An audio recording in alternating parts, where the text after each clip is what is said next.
What's the shadiest thing your family has ever done to you? I want to start this story off by saying, family reunions are effing unbearable. I know you're probably thinking, yeah, Zoe, no effing shut. Except, I can almost guarantee mine are worse than yours. You see, I'm the baby of the family with 3 older siblings. Except in my household, being the youngest has never been cute or endearing. Quite the opposite, actually. It's their excuse to treat me like I'm still in elementary school. It doesn't matter that I'm 32 with a thriving career and independence, because I'm unmarried without kids. So in their eyes, I may as well just be a dumb and useless 5-year-old. But despising my family home is nothing new. Ever since I got my first period, my mom's been sending her friends' sons from the local high school to court me. And when I turned 15, she started trying to marry me off to full-grown men. Looking back, she probably expected me to just be a docile teenage girl who would be down for anything, or anyone. But I always knew what was right or wrong, and I decided a long time ago that I would always stand my ground. So now, every December, when I return here for the sake of family, I'm reminded of the horrible life my mother desperately wanted me to live. But this one Christmas was even worse than usual. I arrived after everyone else had settled in. My eldest brother, Jake, was already there with his wife and their 3 kids, loudly arranging everything as if they owned the place. Then there was Olivia, my sister,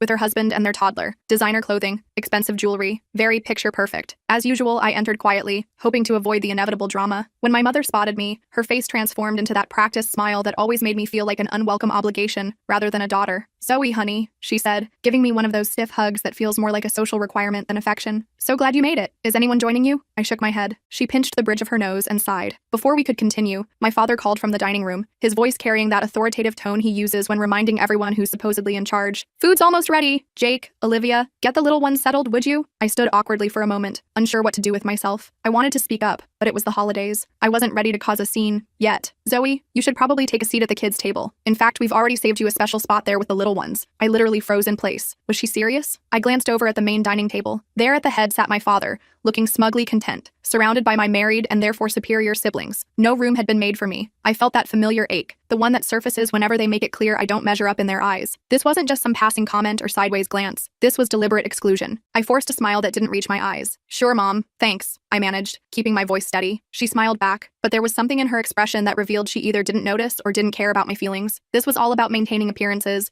ensuring their holiday looked perfect on the surface. Without another word, I walked over to the kids' table, my heart beating faster with every step. I hadn't expected special treatment, but for just a moment, I'd foolishly hoped they might treat me like the adult I am. That's when everything crystallized. This wasn't just about table assignments. This wasn't about holiday traditions or family togetherness. They weren't even trying to hide it anymore. And in that moment, something inside me snapped. I stood up quietly, the weight of years of this treatment pressing down on me. I didn't need to shout or create a scene. I simply grabbed my coat, slung my purse over my shoulder, and walked directly toward the front door. "Zoe, where are you going?" my mom asked, her tone more irritated than concerned. I didn't turn around. "I'm leaving," I said coldly. "Enjoy your dinner." The door closed firmly behind me. The winter air hit my face like a slap, but in a good way. I drove around aimlessly for what seemed like hours, and eventually pulled into a 24-hour diner where I slid into a booth by myself. I ordered a hot chocolate, my hands still trembling slightly from adrenaline. Suddenly, the table started shaking. I realized it was because of how hard my phone was erupting with notifications, messages, missed calls, the whole 9 yards. I glanced at the screen. For once, I was in control, and I wasn't going to let it go to waste. They had absolutely no idea what was coming next.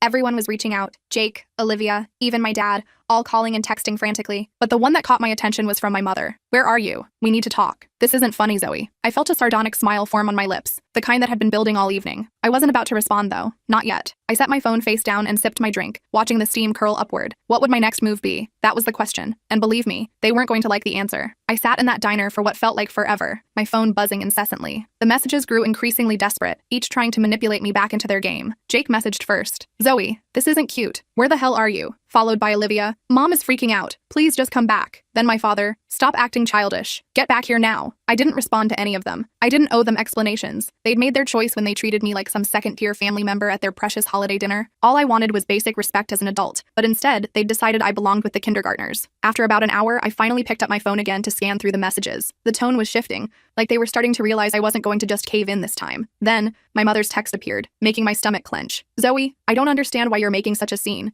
Your siblings are worried, and you're ruining Christmas for everyone. Stop making everything about you. You're being selfish." I stared at those words, feeling another wave of anger rise. Selfish? They were the selfish ones. The entire evening had been about their image, their expectations. I had been nothing but a prop in their perfect family fantasy, yet somehow I was the problem. I honestly didn't know whether to laugh or scream. Instead, I just hit the block button on her number. I wasn't going to let her guilt me into submission. Not this time. I took a deep breath, centering myself. This wasn't just an impulsive reaction. I had a plan forming. Every single one of them had wronged me. And tonight, I was going to make damn sure they understood exactly how badly they'd screwed up. Later that evening, after finishing my meal and feeling the adrenaline subside slightly, I decided it was time. I opened our family group chat, where they typically complained about everything under the sun. There were already dozens of messages about me. This is ridiculous. She's acting like a toddler. What's the big deal? We didn't mean anything by it. She's just being dramatic as usual. I scrolled through them, my fingers itching to respond. I could have just ignored it all, but that would have been too easy. No, I needed them to feel it. I needed them to understand that their treatment had consequences. I began typing, slowly at first, then picking up speed. This wasn't just about tonight. This was about years of the same treatment. None of you get it, do you? This isn't just about where I sit at dinner. It's about how you've treated me my entire life. Like I'm somehow less worthy. Like I'm invisible unless you need something from me. I'm the only one who doesn't get praised for following your approved life script. Marriage, kids, suburbia. I've built my own life on my own terms, and I'm doing just fine. Maybe it's time you all recognize that. I paused before hitting send, feeling the weight of my words. For the first time in forever, I felt in control of the situation. I wasn't begging for their approval anymore. I wasn't going to be their perpetual disappointment. I pressed send. Almost instantly, responses flooded in. My phone pinged repeatedly, each message more frantic than the last. My father first. Zoe, this is absurd. You're being melodramatic. Get over yourself. Olivia quickly followed. You can't just storm out like that and not expect people to worry. What were you thinking? Jake chimed in. We didn't do anything wrong, Zoe. You need to calm down and come back before this ruins the holiday for everyone. Each message hit like a punch. They still didn't get it. They were still trying to make this my fault, still making me responsible for their disrespectful behavior. I didn't respond. Instead, I did something I'd been contemplating for a while. I opened my photos and scrolled back. There it was, an old family picture from years ago, right before everything really started falling apart. A perfect holiday portrait with everyone smiling brightly. Everyone except me, that is. I was there, of course, shoved into the frame like an afterthought, but I knew the truth behind those smiles. I knew what had been said before and after that photo was taken. Without hesitation,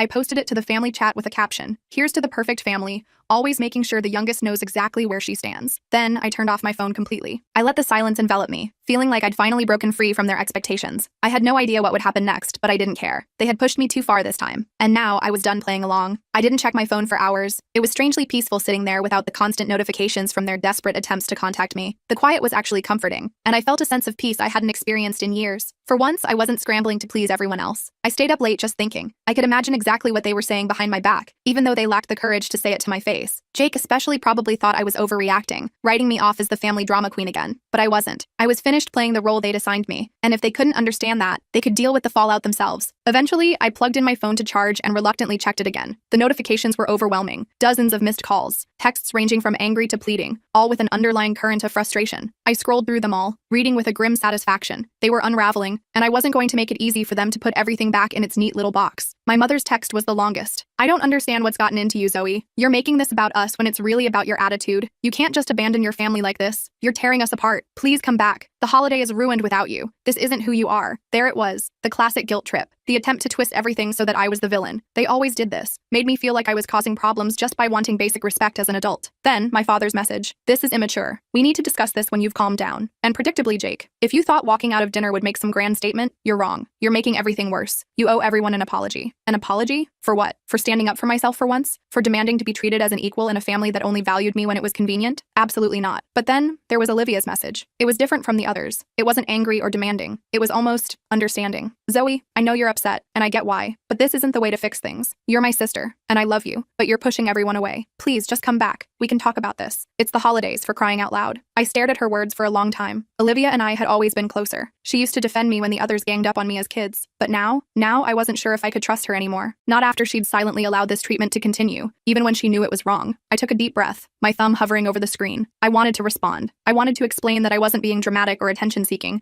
that I was standing up for myself, that I was exhausted from being treated like the eternal child in our family. But I didn't. Not yet. Instead, I typed a brief reply. I'll think about it. I sent it and set my phone down, feeling a twinge of guilt, but I pushed it aside. I knew I couldn't return to that table without a fundamental change in how they viewed me, and I wasn't about to let them brush this under the rug like it was nothing. The next morning, I woke up to even more messages. Some were from family friends, asking where I was. They seemed genuinely concerned, but I didn't feel like explaining myself to anyone who wasn't directly part of the problem. And of course, there was another barrage of calls from my mother, but one message stood out. It was from Olivia again. Zoe, I've been talking with Jake and Mom. They're really upset, and honestly, so am I. We're family. You can't just cut yourself off like this. If you don't come home soon, things are going to get worse. Please don't make this more complicated than it needs to be. More pressure, more manipulation, and still zero understanding of my perspective. They weren't hearing me. They weren't listening. I knew exactly what they were doing, what they always did. They were trying to guilt me into coming back, trying to make me feel like I was the source of all the problems, when in reality, it was their persistent refusal to see me as anything more than the baby of the family that had created this situation. I picked up my phone, opened the group chat, and stared at the screen. My fingers hovered over the keyboard as I considered what to say. I wanted to take my stand, to make them understand precisely why I was done with their treatment. But truthfully, I wasn't sure I was ready to go back yet. Not until I was certain something had changed, until I was confident they saw me for who I actually am. Then my phone buzzed again. This time, it was from my father. Zoe, we need to talk. You can't keep running away. You're going to regret this. It hit me like a punch to the gut. The same words, the same manipulative guilt trip. I could feel the tension building inside me, like walls closing in, but I didn't respond. Not yet. The day crawled by, and with each hour, I felt the pressure of their texts, their calls, their attempts to pull me back into their orbit. But no matter how many times my phone buzzed, I maintained my distance. I had made my choice, and I wasn't going to let them bully me back into the role they'd assigned me. As evening approached, I found myself sitting alone, staring at the empty chair across from me, imagining where I would have been if I'd gone back. Part of me, an old, conditioned part, wanted to give in, to return and make peace. It was the holidays, after all, supposedly a time for family and togetherness. But I couldn't shake the feeling that if I went back now, it would be like admitting I wasn't worth fighting for, that all those years of being sidelined were acceptable, that they were right, and I was just being overly sensitive. I thought about the photo I'd shared in the group chat, the one where I was forced into a smile, positioned at the edge like an afterthought. That picture had communicated everything I needed to say. I wasn't just upset about tonight. I was upset about every year they'd treated me this way. Every birthday, every holiday, every family gathering where I was relegated to the background, never given equal footing. They thought I'd eventually cave and accept it, like I always had before, but not this time. Then my phone rang again. It was my mother. I hesitated, my finger hovering over the decline button, but something inside told me to answer. Maybe I was finally ready to hear what she had to say, or maybe I was just curious to see how far they would go to make me feel guilty. I took a deep breath and answered. Zoe, my mother's voice came through, sounding exhausted and frustrated. We need to talk. This has gone on long enough. I remained silent, letting her words hang in the air. She waited for me to respond, but I said nothing. Look, she continued, we're family. You're making this more complicated than it needs to be. I don't know what's gotten into you, but you're pushing everyone away. Your father is upset. Jake is upset. Olivia's... She paused, clearly choosing her words. I'm upset, Zoe. I nearly laughed out loud. They were upset? After everything they'd put me through? They had the audacity to claim they were the injured parties? I could feel my old anger rising, but I swallowed it down, not wanting to let her see how much she still affected me. I'm not pushing anyone away, Mom, I said, my voice calm but firm. I'm just not playing along anymore. I'm not going to sit at the kids' table, be treated like I'm invisible, and pretend everything's fine. She was quiet for a moment. I could almost hear her processing my words, trying to figure out how to redirect the conversation back into a guilt trip. You can't just walk out on family like this. Your father worked hard to make the holiday special. Everyone is here. It's not just about you. No, it's about how you see me, I replied. It's about how I've spent my entire life trying to fit into the box you all created for me. But none of you ever really saw me, did you? You didn't want me as an adult, Mom. You wanted me to stay your little girl forever. And tonight was the final straw. She was silent again, and I could tell my words were finally registering. For the first time,